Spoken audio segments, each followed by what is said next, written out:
Welcome everyone to a brand new series. This is Porterverse Stats, a new series where we will dive into the many Thomas Tank Engine characters and their technical statistics in Porterverse continuity.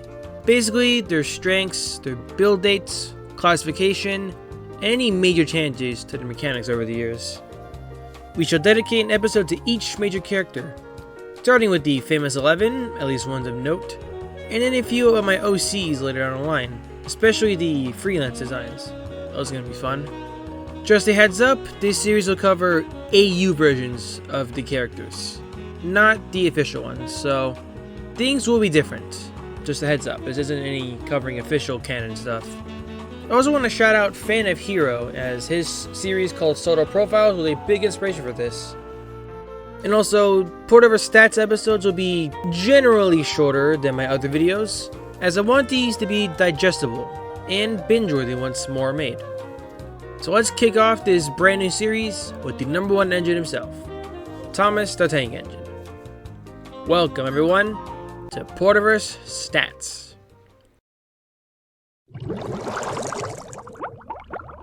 Thomas is a tank engine with 6 small wheels, a short stumpy funnel, a short stumpy boiler, and of course a short stumpy dome. We all know this. In Porterverse continuity, he was built in 1910, so he's slightly older than his Railway Series counterpart. He was the first of a class of 4 tank engines classified as R46 by the Knapford and Ulfstead Railway. The R46 class was essentially the LBSE's Terrier but Pro Max version. Decently larger than their designer's main inspiration, but still smaller than the later widespread Ginties of the LMS. They're kind of like the middle ground of these two, if you know what I mean. And the R46's compact design made them great for mixed traffic work and shunting. Thomas was one of the two that mostly selected passenger trains. He had 18-inch cylinders, generally around 180 psi for his boiler, has changed slightly but it's mostly remained 180, and pretty sizable buffers. The R46 was a big success for the railway, mechanically and aesthetically, with passengers praising their squat and admittedly cozy designs. Thomas himself remained pretty much the same mechanically over the years. Even after his breakfast incident, he retained his original outline with the flat running board, although his buffers were replaced with new ones after this incident, albeit with ones matching his old ones exactly. There were talks of giving the R46s outside lubrication rods, although this never happened with any of the surviving members of the class. Thomas's strength class is currently 3P. His strength is similar to Ginty's, and was designed for mixed traffic duties. He mostly does passenger work on Sodor with his coaches Annie and Clarabelle, while also pulling an occasional goods train from time to time, and throwing hands with a cop on the tramway. He is still in active service and is happily living his best life on the island of Sodor. Thank you all so much for watching, and let me know if you'd like to see more of the series and who you want to see potentially next. I am open to going out of order, or depending on if any character is the same as official, but let me know who you want to see next. I'm open to ideas as well. And I will see you all, as always, same time next week. Welcome back to Porterverse Stats. For our second entry to the series, we will cover the next engine in order after Thomas. Except not really. I initially wanted to cover Edward, however his model redo has yet to be started, and I want his statistics to reflect his final design in model form. And he'll likely look nothing like this by the end of it. So for now, we'll just skip over Edward and cover the next engine in line, Henry the Green Engine. Henry has the most fucked up backstory out of all the engines across all timelines and AUs, etc. And Porterverse Henry is no different. The framework of his origin is the same, but the where is different. A scandal involving the theft of engine plans did in fact occur in 1919, but not on the LNER. It was instead involving the Sodor and Mainland Railway. You see, during this time, the railway was planning its 10th locomotive, and was hyping it up to be something pretty big. A rival builder had a thief steal plans for this engine, but of course, the thief messed up. The scandal ultimately led to the S&M's plans being cancelled, and the thief was never caught. However, the plans the thief actually handed in were for a scrap design that had awful proportions, to say the least. The original plans were lost forever, and the rebel builder found this out too late into building the engine. This engine became Henry. Henry in this state was, to put it bluntly, incredibly weak. His firebox was very small, only about 20 square foot in coverage-ish, which did very little for his boiler, which could only go up to about 140 psi, and that was on good days, and with regular coal. With Welsh coal, it would rise to around 160 psi, and his two 16-inch cylinders didn't help at all. Needless to say, Henry Mark I, if you will, not the greatest engine, and thus he was sold off to the most desperate buyer once he was completed. And that buyer was the Tidmouth, Wellsworth, and Brendam Light Railway. Henry just lugged around for a long time unchanged until the Northwestern Railway formed in the 20s, and eventually gave him Welsh coal in the mid-30s. And then a certain kid named the Flying Kipper crash occurred in 1935, and we all know what happened there.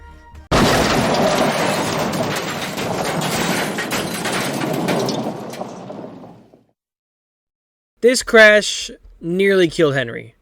No one wanted to take on the work of repairing him, as only about 30% of Henry's original shape and parts were salvageable for a rebuild.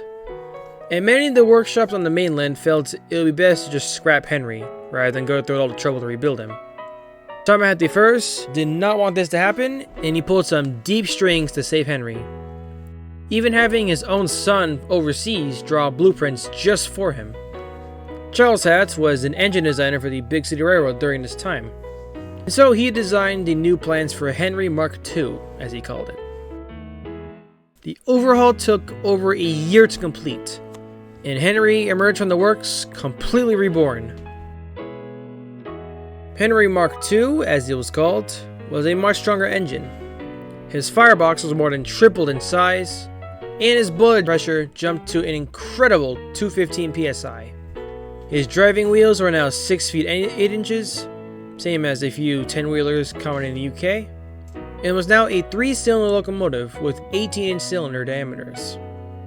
As you can imagine, Henry's performance improved exponentially, and he absolutely dominated the goods work on the Northwestern Railway. For about 20 years or so, Henry stayed like this mechanically. In the 1950s, Henry was pulled out of service by BR for a partial rebuild. Not due to any damage, but to standardize him. His boiler was replaced with that of a BR Standard 5, which brought his PSI up slightly to 220. His tender was also replaced with one from an LMS locomotive, and Henry has retained this Mark III condition ever since. In present day, Henry's strength is classified at 5F, and is one of the strongest engines on Sodor, and has no plans of stopping anytime soon. So many of you have probably noticed something different with my Henry model that I use for visuals. Well, that is because I have completely redone him from the ground up.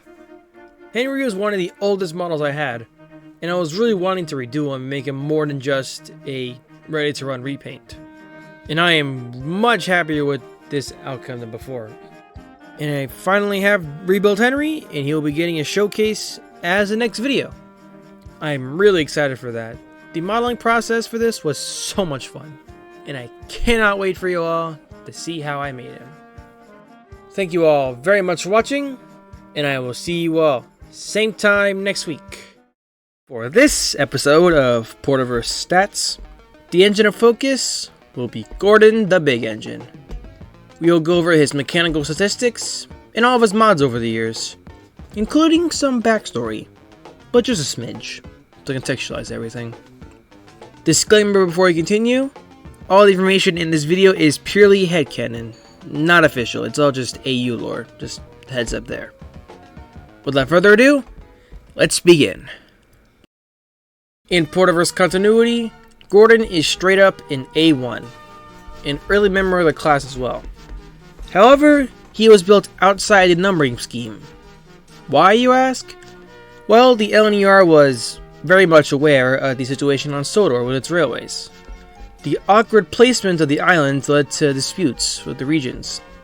The Sodor Mainland Railway and the Timoth, Wellsworth, and Brenham Light Railway wanted to retain their autonomy on Sodor, while the LMS had other plans.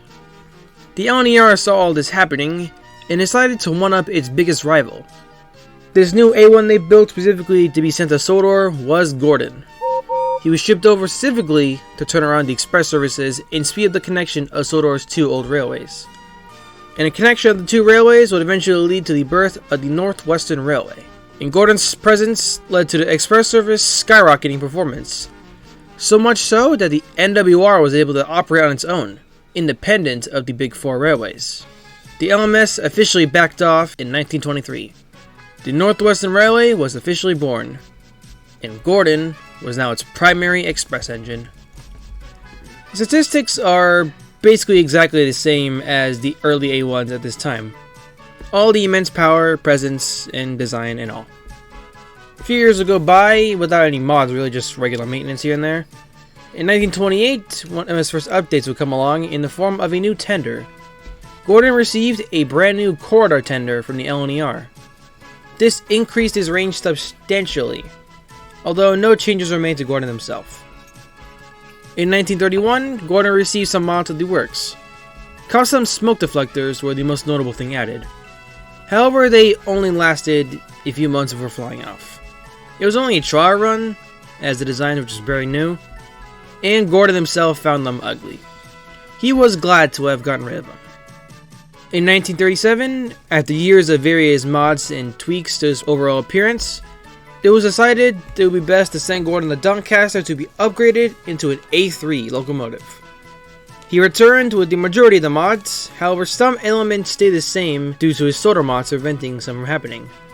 Gordon received a brand new A3 boiler and superheated smoke box. However, some things remained the same, notably his single chimney and his dome not becoming the Banjo Dome. Including this pipe that runs along his side still is on his right side, as opposed to the other A3s that have it on the left.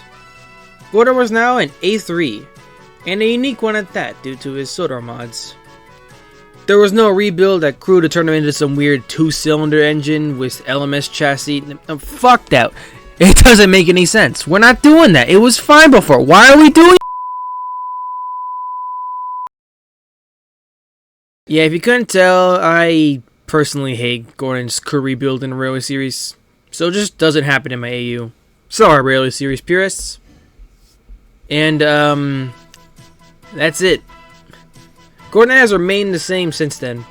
He is the second A3 in preservation. Well, 3 if you count this new build guy from the 90s, but no one talks about that guy. But Gordon himself is still in active service. In 2010, he officially passed the mantle of Express Engine to Pip and Emma, the HSTs.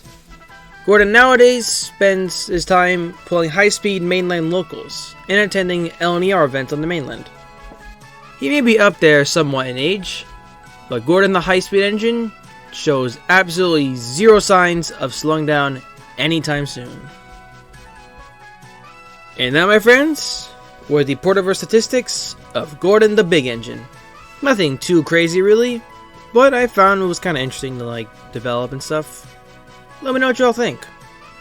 Also, you have seen the photos in this video, and they do not lie. I have completely redone my Gordon model now. And just like the situation with Henry's model, Gordon's new showcase will follow next week. And I cannot wait for you all to properly see him in that. Thank you all very much for watching this episode of Porterverse Stats, and I will see you all same time next week. Welcome back to Porterverse Stats, the series where we dive into the technical side of the engines of Sodor as they are presented in my AU, which is called the Porterverse. For this episode, we will cover the original Bangin' engine of Gordon's Hill, the strongest engine to ever work on Sodor, the almighty Antares. For those new to this series, we usually go into their technical side of stuff, and also a little bit exposition of how they came about, depending if it's needed. In Terry's case, we'll go into a little bit exposition about how he came about and why he exists, and then go into all of his technical stuff and any mods he received over the years. Now then, without further ado, let's begin. Gordon's Hill is a massive incline. It's like saying water is wet, I know, but yeah. One of the sharpest gradients on Sodor. A 325-foot climb across 5.5 miles at a 1.75% incline. Yeah, it's pretty steep for engines. Needless to say, this hill caused all sorts of grief for the old roads to Sodor, and later the Northwestern Railway. After the Gordon's Hill incident in the 20s, where the express got stuck, development began on a dedicated banking engine that would specifically stay at Wellsworth just for pushing trains up the hill. The works ran through multiple prototypes over the years, all of which had some sort of fault and failed in some way. But eventually, by 1937, they hit the jackpot, and the engine that emerged a success was none other than Antares. Antares was, or still is, a massive locomotive. He is an 010-4T of complete custom design. All drivers were the same size that would later be copied by the British Railway's 9Fs. Kind of a weird coincidence there.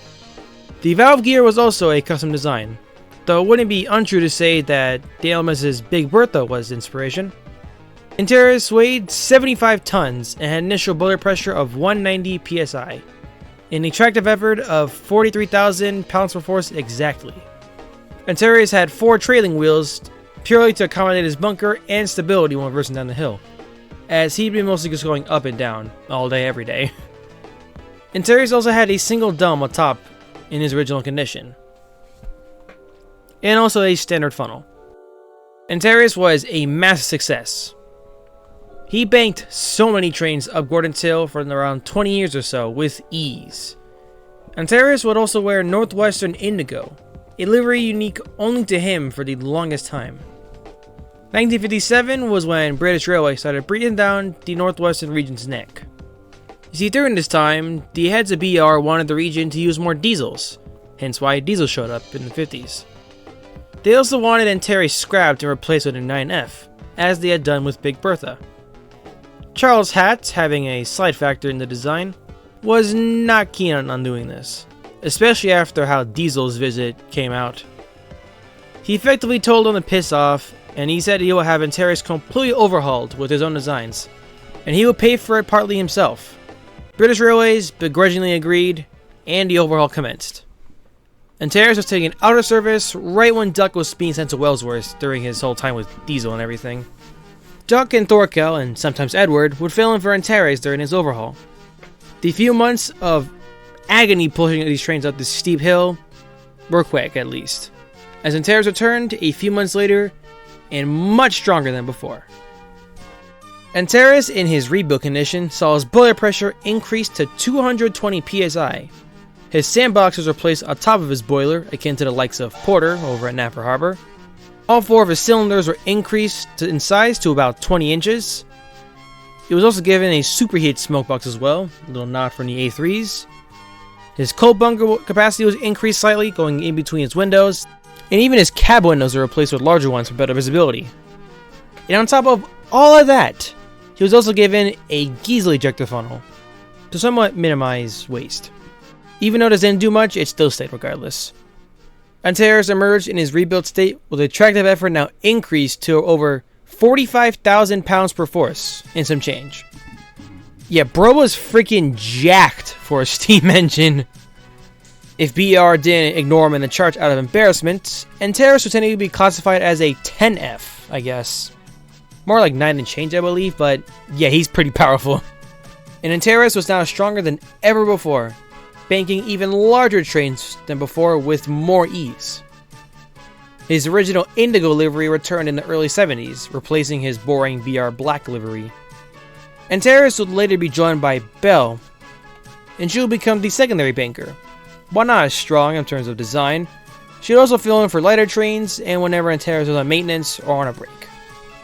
Antares himself is still the strongest engine on Sodor, and that's not going to change anytime soon. He is still in active service to this very day. Thank you all very much for watching. and I will see you all same time next week. We've done a few Porterverse Stats episodes so far, and all of them have one thing in common so far. Every engine we've covered is a steam engine, and I think it's time to cover a diesel engine in this series. And I know just who to cover. Welcome to the Porterverse Stats episode all about Boco. Boco is a pretty cool character, both in his character's nature and just overall. It's got a great design, and has a very unique outline, making him stand out amongst most other Thomas characters. We Thomas fans absolutely love this guy, and have memed him into oblivion. We'll go through the character's general timeline and any modifications and also any details surrounding those mods over time. So without further ado, let's dive into the technical side of Boco. It all began in the late 50s. Metropolitan Vickers delivered their diesel-electric Type 2 engines to British Railways. One of these was D5702, who called himself Boco. The first of his class to give himself a name, matter of fact. Boco did a lot of mixed track work in his original condition. He was a stock center class 28. The exact same as his siblings, all engine stuff and faults as well. Boco would often take trains to Sodor during this time, and he would meet the other engines there. Most famously getting jumped by Bill and Ben, and later saving Gordon one day. Boco would get to know the engines of the Bread and Branch line during his visits most commonly, notably gaining the attention of Sir Charles Hatt. Sir Charles was the former chief mechanical engineer of the Big City Railroad during his time across the pond, so he knew his way around engines and how to correct any design faults. He decided to take it upon himself to study Boco and figure out why he didn't work, and try to fix him, as he never tried diesel designs before and wanted to try it. He also just wanted to help Boco as well. Boco's design faults would haunt him more and more with each passing moment. The breakdowns became more and more frequent, even after being refurbished by Metropolitan Vickers. It was ultimately that blasted engine design that plagued his performance. Eventually, British Rail had enough of the Class 28s and began withdrawing them for scrap. Boco happened to be on Sodor when this was announced. Sir Charles held the scrap order in his hands, somewhat shaking, and burned it over his ashtray. "We never received this," he told the diesel. And he vowed to make Boco new again and design him a new engine just for him. From that day on, Sir Charles spent most of his time trying to design a new engine for the young Boco.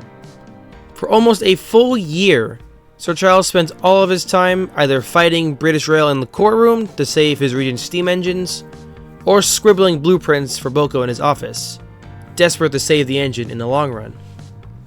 In the summer of 1968, the northwestern region of British Railways was deemed independent from British Rail, and was its own railway again. By this point, Sir Charles Hatt was worn out, and was finalizing his design for Boco. After a few weeks, Sir Charles Tom Hatt handed in his design for Boco's new engine, and his resignation. He would retire after this.